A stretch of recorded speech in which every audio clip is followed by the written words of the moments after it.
Math mastery hub में आपका स्वागत है। बच्चों, आज हम कक्षा 10 गणित में अध्याय 2 बहुपद को समझेंगे। तो कक्षा 9 में हम बहुपद के बारे में पढ़ चुके हैं, तो यहाँ पर हम बहुपद को फिर एक नए सिरे से प्रारंभ करेंगे। तो यदि आप चैनल में नए हैं तो चैनल को सब्सक्राइब कीजिए, वीडियो को लाइक कीजिए और मित्रों को शेयर कर दीजिए ताकि आगे आने वाली सभी प्रश्नावली का हल तुरंत आपको नोटिफिकेशन के माध्यम से प्राप्त हो सके। अब हम सबसे पहले जानेंगे बहुपद की परिभाषा। देखिए, बहुपद की परिभाषा में हम जानते हैं कक्षा 9 में हमने पढ़ा है, ऐसे बीजीय व्यंजक जिसमें चर के घातांक पूर्ण संख्या हो तो उन्हें बहुपद कहते हैं। देखिए, क्या ऐसे बीजीय व्यंजक जिसमें चर के घातांक पूर्ण संख्या हो। पूर्ण संख्या अर्थात ऋणेतर पूर्णांक, यानी जो चर की घात हो वो हमारी ऋणेतर पूर्णांक हो। ऋण पूर्णांक को छोड़कर या तो घात शून्य पूर्णांक हो या फिर धन पूर्णांक हो, तो फिर ऐसे बीजीय व्यंजक को बहुपद कहते हैं। जैसे उदाहरण के रूप में यदि हम समझें तो उदाहरण में हमारा px = 3x + 5 चर यक्ष में एक बहुपद है। तो यहाँ पर देख रहे हैं चर यक्ष की घात हमारी ऋणेतर पूर्णांक अर्थात देख रहे हैं यहाँ पर चर यक्ष की 1 घात है और अचर में चर यक्ष की 0 घात होती है। तो px = 3x + 5 चर यक्ष में एक बहुपद है। इसी प्रकार से एक दूसरा उदाहरण py = 2y² + 5y + 9। तो देख रहे हैं ये हमारा चर y में एक बहुपद है। चर की घात देखें तो पहले पद में चर y की 2 घात, दूसरे में 1 घात और तीसरे में 0 घात है। तो ये हमारा चर y में एक बहुपद है। अब हम बहुपद की घात जानेंगे कि बहुपद की घात क्या होती है। एक बहुपद में चर की अधिकतम घात को उस बहुपद की घात कहते हैं। तो एक बहुपद, कोई भी बहुपद दिया है तो उस बहुपद में चर की जो सबसे बड़ी घात होगी वही बहुपद की घात कहलाती है। जैसे उदाहरण के रूप में अगर हम देखें तो px = 6x की पावर 12 + 5x² + 3। तो देख रहे हैं इसमें बहुपद में चर x की सबसे बड़ी घात 12 है, इसलिए इस बहुपद में बहुपद की घात 12 होगी। क्योंकि सबसे बड़ी घात इसमें 12 है, इसलिए इस बहुपद की घात 12 होगी। अब हम बहुपद में अगर बहुपद के प्रकार जाने तो इसके पूर्व हम एक और जान लेते हैं बहुपद का मानक रूप क्या होता है। बहुपद के मानक रूप की अगर हम बात करें तो बहुपद में चर की घातों को आरोही या अवरोही क्रम में लिखने पर जो बीजीय व्यंजक प्राप्त होता है वो बहुपद का मानक रूप में कहा जाता है। जैसे इस उदाहरण में अगर हम देखें px = 6x की घात 12 + 5x की घात 2 + 3 में देख रहे हैं चर x की घात अवरोही क्रम में लिखी हुई है, पहले बड़ी घात, फिर उससे छोटी घात, फिर उससे छोटी घात। तो ये हमारा दिया गया बहुपद मानक रूप में है। अब हम बहुपद के प्रकार जानेंगे। तो बहुपद के प्रकार के अंतर्गत अगर हम देखें तो पहला हमारा रैखिक बहुपद। रैखिक बहुपद क्या होता है ये जानेंगे। तो एक घात वाले बहुपद को रैखिक बहुपद कहते हैं। अगर बहुपद एक घात का है तो फिर हम ऐसे बहुपद को रैखिक बहुपद कहते हैं। एक घात वाले बहुपद को रैखिक बहुपद कहते हैं। एक रैखिक बहुपद में अधिकतम 2 पद हो सकते हैं। अगर कोई रैखिक बहुपद है तो उसमें पदों की संख्या अधिकतम 2 होगी।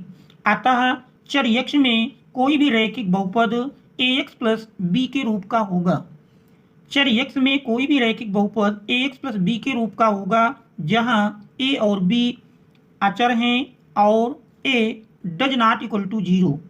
तो चर यक्ष में अगर हम कोई भी रैखिक बहुपद लिखेंगे तो वो हमारा ax + b के रूप में होगा, जहां a और b अचर हैं और a ≠ 0। क्योंकि अगर हम a के स्थान पर 0 रख दें तो फिर ये हमारा पद शून्य हो जाएगा, तो फिर ये रैखिक बहुपद नहीं कहलाएगा।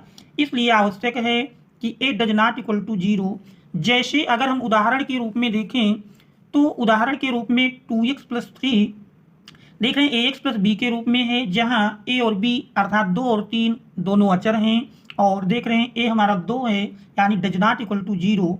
इसी प्रकार दूसरा बहुपद 2y, तो देख रहे हैं चर y में एक रैखिक बहुपद है।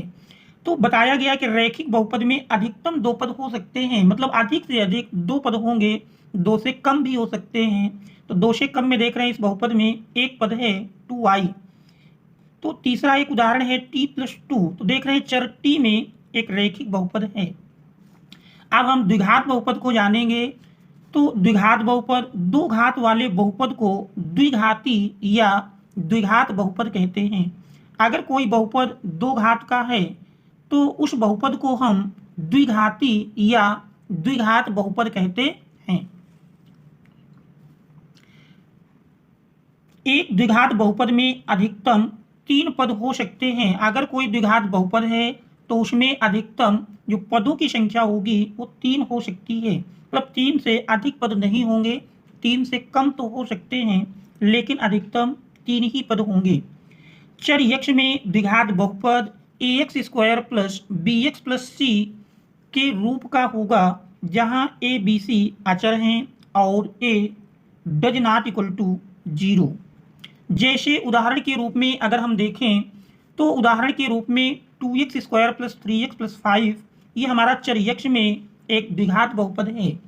द्विघात बहुपद चूंकि अधिकतम देख रहे हैं 2 घात है तो 2 से अधिक घात नहीं होगी द्विघात बहुपद में, तो ये हमारा चर यक्ष में एक द्विघात बहुपद है। इसी प्रकार 2y² प्लस 9 देखा इसमें 2 ही पद हैं, तो बताया गया अधिकतम 3 पद हो सकते हैं, बाकी 3 से कम भी हो सकते हैं लेकिन 3 से अधिक नहीं होंगे। तो 2y² प्लस 9 ये चर y में एक द्विघात बहुपद है। इसी प्रकार से अगर हम त्रिघात बहुपद को जाने तो 3 घात वाले बहुपद को त्रिघात बहुपद कहते हैं। अगर कोई 3 घात वाला बहुपद है तो उसे हम त्रिघात बहुपद कहते हैं, और एक त्रिघात बहुपद में अधिकतम 4 पद हो सकते हैं, तो इसमें पदों की संख्या अधिकतम 4 होगी। जैसे अगर हम चर यक्ष में त्रिघात बहुपद देखें तो वो ax³ plus bx² plus cx plus d के रूप का होगा, जहां a b c d अचर हैं और a does not equal to 0। तो त्रिघात बहुपद का जो मानक रूप है वो हमारा ax³ plus bx² plus cx plus d होता है, जहां a b c d अचर होंगे और a does not equal to 0। क्योंकि अगर a का मान 0 हो जाता है तो 0 के साथ देखिए गुणा करेंगे तो ये पद हमारा शून्य हो जाएगा, तो फिर ये त्रिघाती बहुपद नहीं बचेगा। इसके बाद उदाहरण के रूप में आप देख रहे हैं 2x³ plus 5x² plus x plus 9, तो ये हमारा त्रिघात बहुपद है और देख रहे हैं इसमें पदों की संख्या 4 है, तो अधिकतम 4 ही होगी, 4 से अधिक नहीं होगी। और y³ प्लस 2, तो देख रहे हैं ये भी हमारा त्रिघात बहुपद है लेकिन इसमें पदों की संख्या 2 है। तो अधिक से अधिक 4 पद बताए गए, 4 से कम हो सकते हैं, 3 हो सकते हैं, 2 हो सकते हैं, 1 हो सकता है। तो इस प्रकार से ये त्रिघात बहुपद है। अब हम n घात वाले बहुपद को समझेंगे।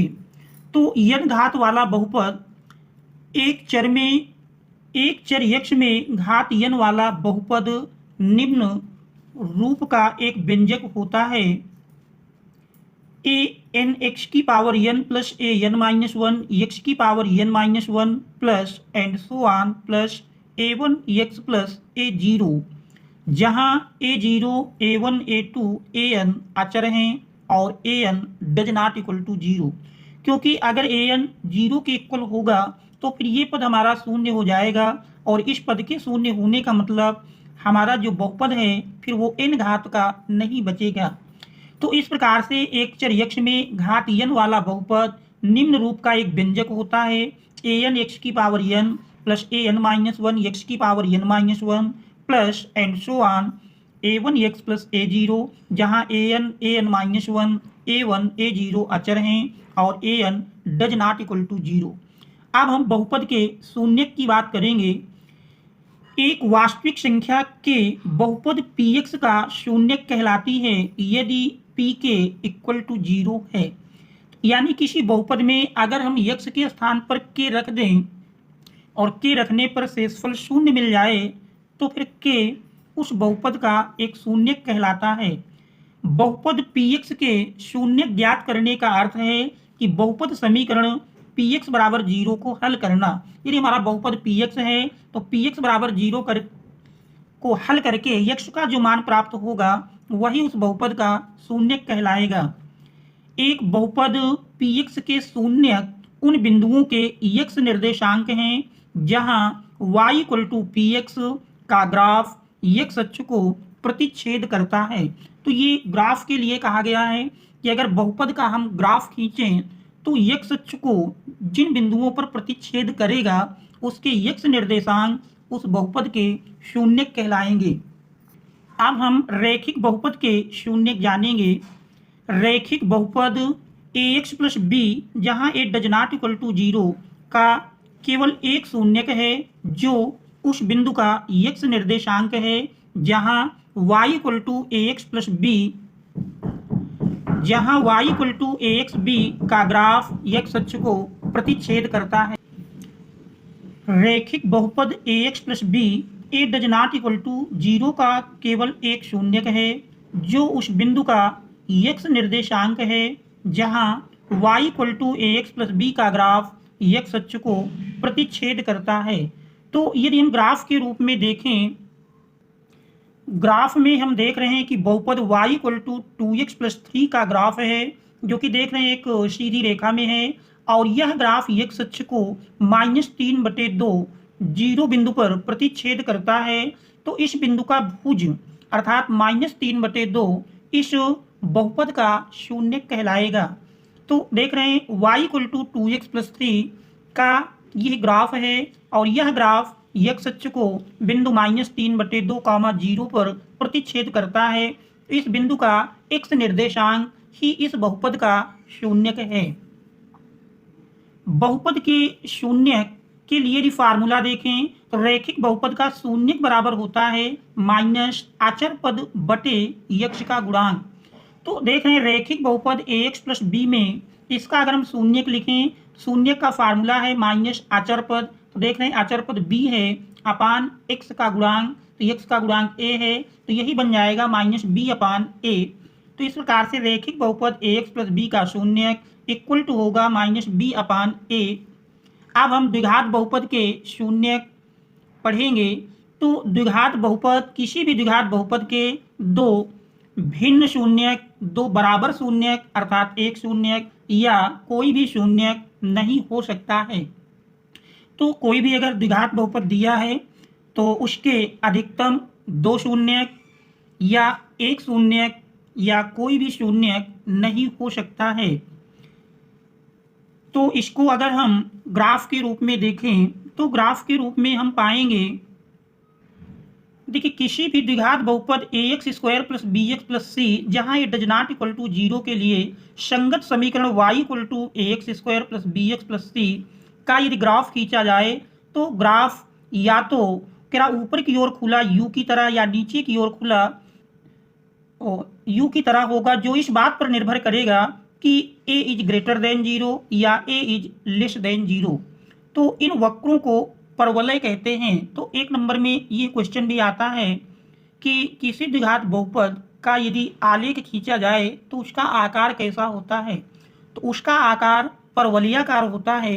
तो एक नंबर के लिए आप देखिए यहाँ पर देख रहे हैं, जैसे देख रहे हैं इस द्विघात बहुपद का हम आलेख खींचते हैं तो यह आलेख दो बिंदुओं पर प्रतिच्छेद करता है।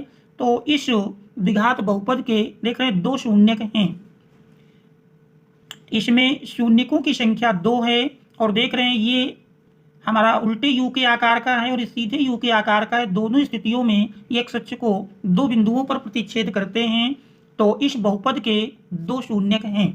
अब हम अगर इसकी दूसरी स्थिति देखें तो दूसरी स्थिति में पाएंगे, इस दूसरी स्थिति में आप देख रहे हैं कि स्थिति 2 में क्या ग्राफ दो संपाती बिंदुओं पर काटता है। तो इसमें देख रहे हैं जो ग्राफ हमारा एक अक्ष को दो संपाती बिंदुओं पर काटता है, इसलिए यहाँ पर केवल एक शून्यक है। इसके बाद तीसरी स्थिति में अगर देखा जाए तो इस तीसरी स्थिति में हमारा ग्राफ जो है देख रहे हैं, तीसरी स्थिति में जो ग्राफ बनता है वो x अक्ष को किसी भी बिंदु पर प्रतिच्छेद नहीं करता है। तो देख रहे हैं दोनों ग्राफ x अक्ष को किसी भी एक बिंदु पर प्रतिच्छेद नहीं करते हैं, किस तीसरी स्थिति में द्विघात बहुपद के शून्यकों की संख्या शून्य है। तो इस प्रकार से इस स्थिति में क्या द्विघात बहुपद ax² + bx + c का कोई शून्यक नहीं है। अब हम देखते हैं द्विघात बहुपद के शून्यकों और गुणांकों के बीच संबंध। द्विघात बहुपद के शून्यकों और गुणांकों के बीच संबंध। तो द्विघात बहुपद के शून्यकों और गुणांकों के बीच यदि संबंध देखा जाए, यदि अल्फा और बीटा द्विघात बहुपद px = ax² + bx + c के दो शून्यक हों तो शून्यकों का योगफल बराबर होता है -x का गुणांक बटे x² का गुणांक। तो देख रहे हैं हमने अल्फा और बीटा इस द्विघात बहुपद के शून्यक माना है, तो इसमें -x का गुणांक, तो देख रहे हैं x का गुणांक b है और x² का गुणांक a है। तो शून्यकों अर्थात अल्फा और बीटा इनका योगफल अल्फा प्लस बीटा बराबर -b बटे a। इसके बाद शून्यकों का गुणनफल अगर देखें तो ये हमारा अचर पद बटे x² का गुणांक होता है। शून्यकों का गुणनफल बराबर अचर पद बटे x² का गुणांक। इस द्विघात बहुपद में देखें तो अचर पद c है और x² का गुणांक a है। तो इस प्रकार से अल्फा बीटा बराबर c/a। इसके बाद अगर हम त्रिघात बहुपद के शून्यकों और गुणांकों के बीच संबंध को देखें तो वैसे ये हमारा सिलेबस से बाहर है, केवल हमको द्विघात बहुपद तक का अध्ययन करना है। फिर भी जान लेते हैं, यदि अल्फा बीटा और गामा त्रिघात बहुपद ax³ + bx² + cx + d के शून्यक हों तो, क्योंकि त्रिघात बहुपद है हम जानते हैं इसके अधिकतम 3 शून्यक होंगे, तो 3 शून्यक हमने अल्फा बीटा गामा लिया। अब शून्यकों का अगर योगफल लिखें तो शून्यकों का योगफल बराबर होता है -x² का गुणांक बटे x³ का गुणांक। देख रहे हैं x² का गुणांक b है, x³ का गुणांक a है, तो बन जाएगा -b बटे a। Alpha plus beta plus gamma बराबर -b बटे a। अब यदि हम दो मूलों के गुणनफल का योगफल लिखें तो फिर यही हमारा मिलेगा alpha beta plus beta gamma plus gamma alpha बराबर यही आ जाएगा प्लस x का गुणांक बटे x³ का गुणांक। तो देख रहे हैं x का गुणांक c है, x³ का गुणांक a है, तो c/a।